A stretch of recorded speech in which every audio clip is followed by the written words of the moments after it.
Hi, my name is Nicole Lowe, and I'm here to give you a few quick tips and information about magnesium and how it can help your health. I'm not a doctor, I'm not a health guru.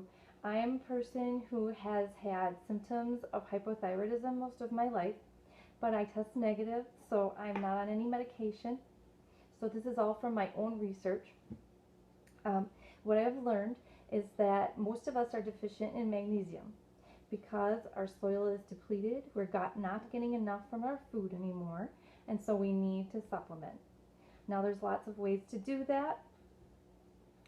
If you are severely deficient, your body will reject the magnesium at first, so it's really hard to get those levels up. The best way to do that is with transdermal magnesium, or mag as we call it.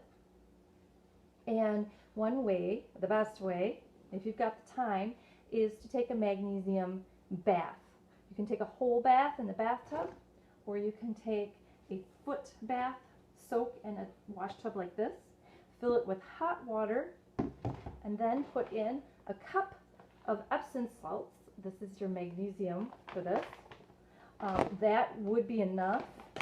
You need to soak for 20 minutes. Do that as often as you can.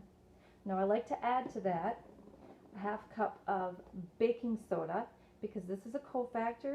It will make it better, make it work better, and it will also help detox you.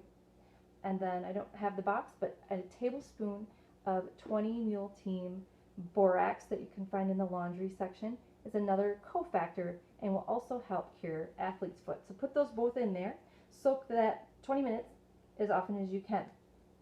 Another transdermal option is magnesium oil, like this one. This particular one distributes over 100 milligrams of magnesium per spray. It's clear, not very oily. You spray it on the large parts of your body, leave it there for 20 minutes, and then it can stay on, or you can wash it off. It can be very itchy when you're not used to it. So a lot of people don't like it. You can mix it with coconut oil until you get used to it. That helps. Another option is Magahol. This is my Magahol sprayer. You have to make Magahol, buy magnesium flakes, and use 4 ounces of flakes in 7 ounces of cheap vodka. You're going to put it on your body, not drink it.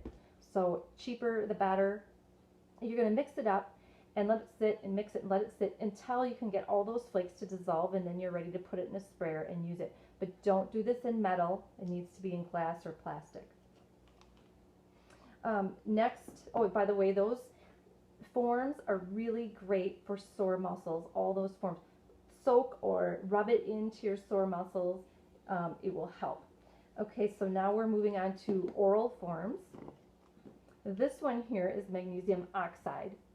I know that because it says on the back of the label, magnesium oxide. This is one of the cheapest and most available forms of magnesium, easiest to find. I've been taking 2 of these a day for the last couple of years, and it does help my fatigue and my brain fog a little bit. But I noticed the biggest difference when I started adding to that one magnesium threonate every day. This one is much more expensive and harder to find. One of the reasons is because it crosses the blood-brain barrier. So it actually gets into your brain. It helps boost that brain function. In fact, I've just read that it can help with Tourette's. It can help prevent Alzheimer's, probably many other things. Anytime you take oral magnesium, though, it can cause loose stools. Just like if you take milk of magnesia, you may get loose stools. So you're going to want to start small and work your way up, or with the transdermal, you won't get that effect. Some of the benefits to magnesium in general: you'll probably feel calmer, probably sleep better, have more energy, more clear thinking. They're all great benefits. Make sure that you add the cofactors in there so that it can really work at its best, which we talked about the boron from the borax. We've talked about the bicarbonate from baking soda. You need to add to that vitamin B6, or you can just take a B complex with B6 in it. Some additional ones less important, selenium and taurine. Potassium, though, you're going to want to keep up. I noticed once I finally had my levels up, my potassium was depleted and I kept getting muscle cramps. So make sure you get enough potassium in your diet. I hope that these tips really help you and that you feel much better. Thanks.